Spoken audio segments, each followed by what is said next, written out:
Hey guys, I'm James Sinclair and welcome to my brand new YouTube series called Building the Business. I'm going to pull back the curtains and show you exactly how I'm building my business and how I've got huge ambitions to grow it further so that you can learn to grow your business in the same way. It's going to be fantastic in my opinion. Let's go. Yeah, that's fine. We're going to get to it. What I mean is having the 30 seconds. I just don't think you get the traction by. I don't think it'll work.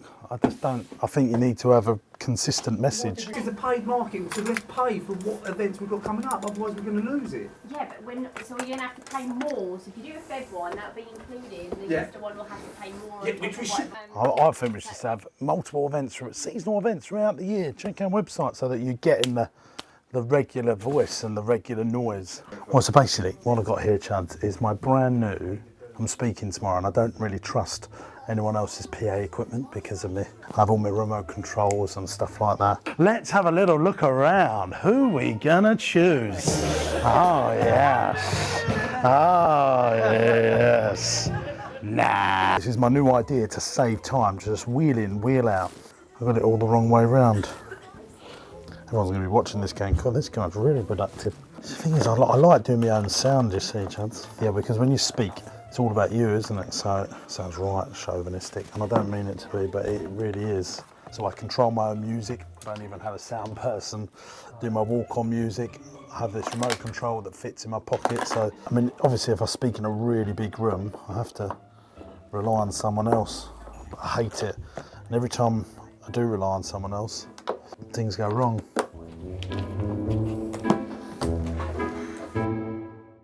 Hey, Hank, sore throat. We're on our way to Weston-super-Mare. Just done a couple of lives, done LinkedIn live, and a Facebook, Instagram live. People are really starting to engage with our stuff, which is great because after 3 years of slogging my guts out, making videos and doing stuff, people are now starting to discover us thanks to our YouTube documentary, The £1 Million Property Challenge. And I think Chance and I have definitely come to the agreement now. We're all about challenges. One a quarter. That's what we're doing, Chance.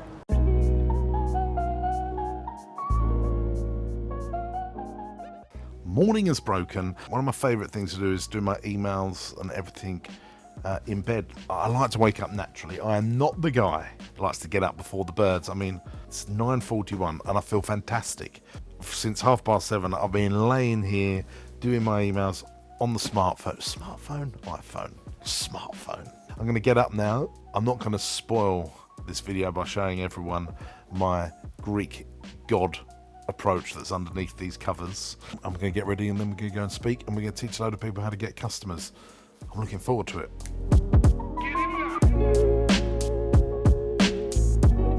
And we're about to get that equipment in the back. I don't know if you can get that in shot, Chuds. Yep. We've got to get all that equipment plus 200 books. We're bringing us a special Trezo. That's what I find. Don't engage in conversation with people in high vises. Just see if we can just get away with it. And let's see if we can just drive down the pier. Then the forklift's going. See this red guy here. He's going to want to have a chat. Well, I'm just not going to engage in the chat until he chases me. Yeah. See. Oh. Yeah. Well. Are you with the Regency, are you? Yes. Fine. Your name? James. Fine, lovely. Yeah, I'll let them know you're on your way down. Oh, I like your accent. It's very different to what I'm from Essex. All right, so am I, right? Yeah. What part of Essex? Near Chelmsford. Fine. So my daughter lives in Saffron Walton, so... Oh, right, that's a bit away from us. See you later. Cheers. Boydo. Can't help but do it, can you? Can't help but do the accent when you hear the accent. Not so well, did it? So I was going, did you? Well, you just went on. Look at this is cool, isn't it, Chuds? When have you done this in your life? Follow the forklift.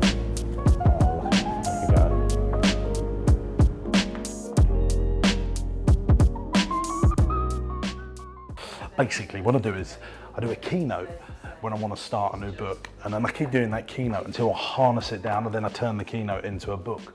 Writing a book is one of the most powerful things you can do to grow your business. This is after one. Write it down, because everything you do, you write an email, you send a text message, you do some direct mail, anything, you want to follow this quick rule. It's really good, you know, and you can test everything. Any marketer that doesn't do this, useless. Number one, we get attention. That's how you got to do it. First of all, attention. That's your deadly headline. How are you going to get the person's attention? Next thing, interest. How are you going to keep their interest? When you listen to me do a talk, sometimes I sit down like this. I'm doing that not because I want to have a sit down. I don't want to have a sit down. Have you met me? I'm Mr. Energy. I'm like a Duracell. I'm up and down. But the reason I sit down is because I'm changing my body language. I go over here. I walk over there. I shout sometimes. I bring it down. I talk normally at other times. I'm taking you on a roller coaster of tonality and body language, because in this scenario, I want to keep your interest. If I know and I carry on talking at this level the whole time, I will lose your interest. So I come back down. I do a little link to Hayley over there. She wants me. You know, I come out. I'll get you up here to come and do some stuff on there. I don't need you to draw the tree. I can do it myself better than you, as you know, saw. I can do these things, but I'm doing this stuff to keep your interest. So what's she doing up there? Why is he doing that? I take the mick that you've got no hair. I mean, Phil and Grant are in. I do all of this stuff to keep your interest. Make sure that you carry on listening. The next thing is we want people to make a decision. We want them to make a decision to do business with us or buy into us, get the deal over the line.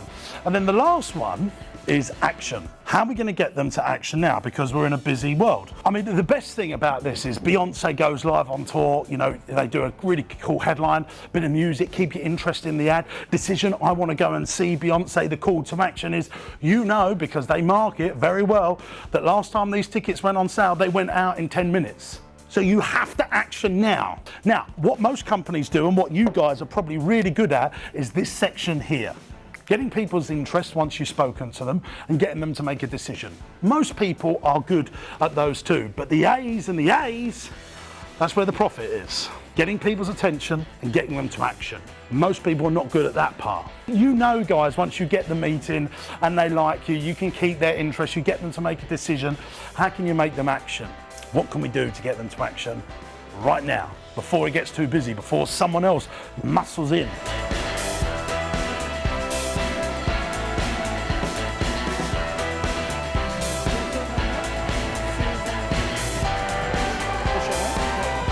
Dang, we just finished in Weston-super-Mare. Someone messaged me on Instagram and said, hey James, I'm in Weston-super-Mare, so's my business. So we decided to pop in and surprise him and say hello. So Chuds was right and I was wrong. I thought the soft play area was part of this labyrinth of play centre, but it's not. So we're just going out now. There's my sweet of choice, the coconut mushroom. You don't have to have them, but these are the midget. I want midget gems, Chuds. Don't do any coconut mushrooms, do you? Know them little? No. No. Small here, isn't it? What do you mean? I'm joking. It's the biggest place ever.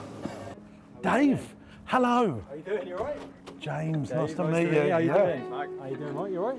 What have you got? One garden centre per person that lives in this village?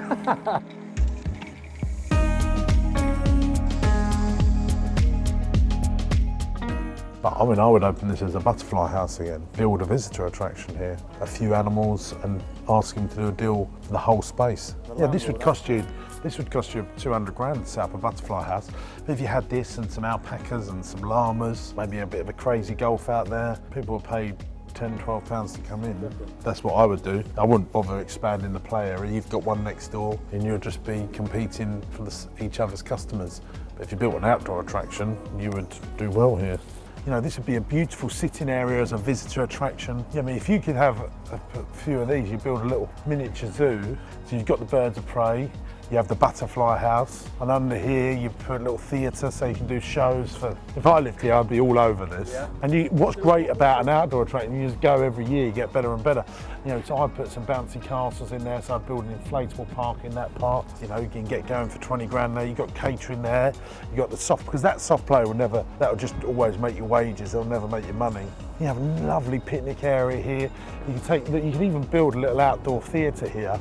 So you do puppet shows and people love it and they'll sit there, and if you could have that bit as your entrance, who's in there?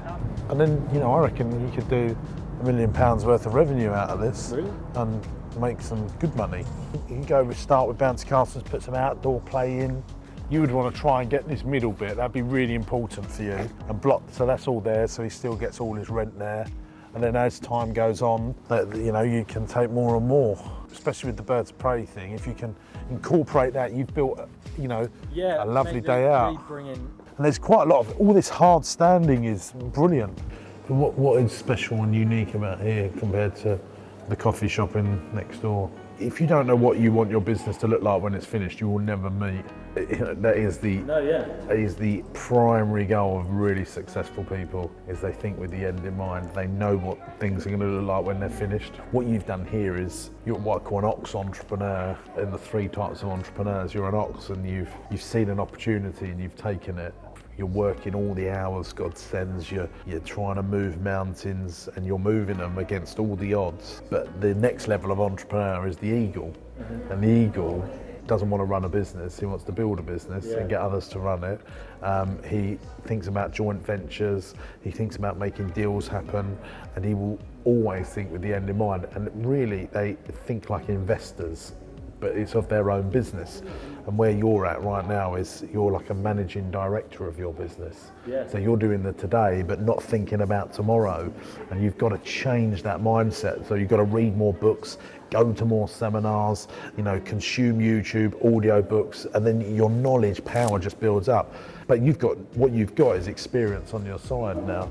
So, you know, I think there is some opportunities here to turn this into something that is better. You know, I could see if you carried on, you'd probably have the whole lot in, and then you'd have a nice outdoor attraction. Your vision is to be an entrepreneur, you know, to be a business person, and you know, the greatest always have a vision and end in mind, and then they work out the rest. They start at the finish, whereas you're at the start, but you don't really know what your finish is, and your life will fundamentally change once you work that out. And on that note, I'm going back to Essex. Here we are, guys, we're at Marsh Farm. We're getting ready for our big Let It Snow event. That's why the decorations are in. But the big thing that's happening right inside this room right now is where we do all of our group managers meetings. We're mentoring all of our managers from all of our sites right now on how to grow the business, what's the vision of the business, what do we want to get done. So Aaron's our MD and Paul Rafferty's like head of operations for our Party Man Well brand. So they're going into the numbers. What numbers do we want to achieve? Let's review the numbers previously as well. This is very much the sort of stuff that big businesses do that I think small businesses should be doing, because what's holding you accountable? Like, I'm holding myself accountable. You know, my bank manager holds me accountable, my FD holds me accountable, but then I've got to hold these guys to accountable. So it's a chain of accountability, and that's what we're doing right here, right now. It's the managers meeting today. Paul Rafferty is head of operations for Party Man World. We're talking about numbers, what we want to do in the next year. We're getting stuff done. You can see in that corner, that man over there, right in the corner, is our FD, making sure we've got all those numbers into account. What's holding you accountable in 2020? And I'd like to buy that, because I think eventually we could build a block of flats there in the next 10, 20 years. Yeah, so the 20,000 won't be needed on day one as such, but it's got to be there to draw down over a 6-month period. I'm going to come in. Can I come in and record it in your office? Can we then record it and I put it on my business vlog, which will be good for you?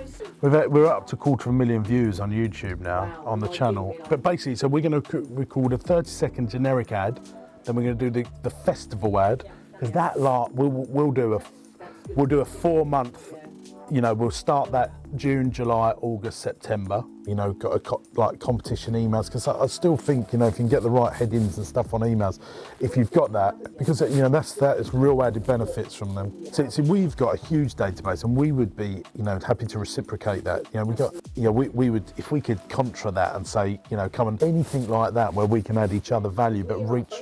And we are doing, I think, 3 complete separate ways of financing these properties. Every single one is different. And that's what we're going to chat about today. So if you've got any questions for Nathan, I know a lot of people are thinking, where's Nathan's jumper? Well, good news is for me, there's no jumper jokes here, but he is wearing this awful t-shirt that doesn't fit him. I mean, look at his arms. They're saying, please cover me up. It's January. I mean, look at me. Look at me. I'm wearing a sleeping bag, a jumper and a shirt. And Nathan, yeah, July. July. And Nathan's just trundled off the beach. And I don't know. Christmas is over.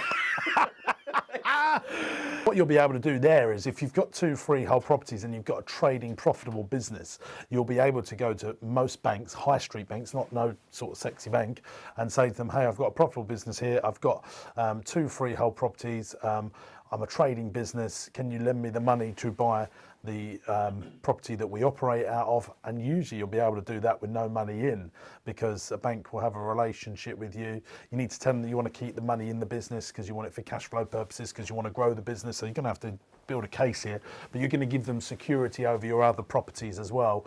To me, that is just a no-brainer, like a complete no-brainer for business owners to do. And banks are very pro lending money to owner-operated businesses.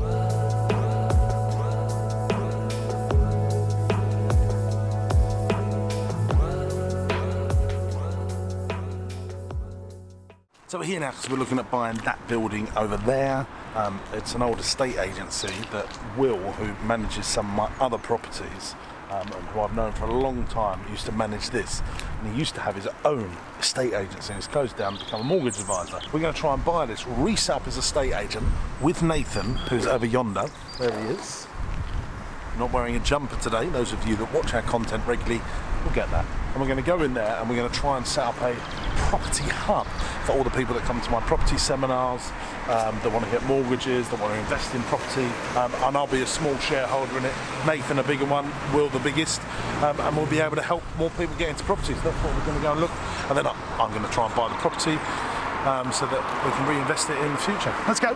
Here we are, we're in our brand new podcast setup. It's called the James Sinclair Business Broadcast. Chuds, who's on the other side of camera, he was on it. James Burt over here, who's now running all of this stuff for us. Mate, doing so well as well, aren't you, James? Like, real good stuff's happening. Very exciting times. And we're flying on Instagram. If you haven't followed me on Instagram, can you just put a little thing in there, Chuds? Because we'd love you to follow me on Instagram. Tell me that you follow me on Instagram and I will send you a voice note back. But yeah, so we was in here. It's called the James Sinclair Business Broadcast, all about helping people grow their business. Today we discussed what successful people do. And it was a great little podcast, I think. It's sort of a hybrid between mindset. What are you doing? Musical chairs over there, James? Sorry about that. Something's beeping in the background of the big broadcast. Of the big broadcast, okay. I'll just stop for 2 seconds. I think we keep going. See, all these That's in-betweeny all right, yeah. bits, I kind of like. Yeah. Okay. So we've got Right, I'm going to start again now because I want this to be quick fire. Okay, James, your one. Hang on, let's start the whole thing again. Really? Yeah, let's start the whole thing again. Do you think you mucked it out? I think, yeah, that is... not solely because of that. There's an element of that. Yeah, I think. Look, Yeah. if we want to be transparent here, did anyone see me press record before? No. So it wasn't actually recording. No. But that's a good thing because The ghost episode. I mean, because I look through.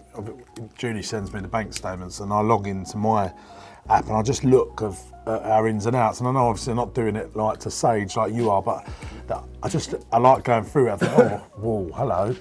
Whoa, hello. Yeah, it's like.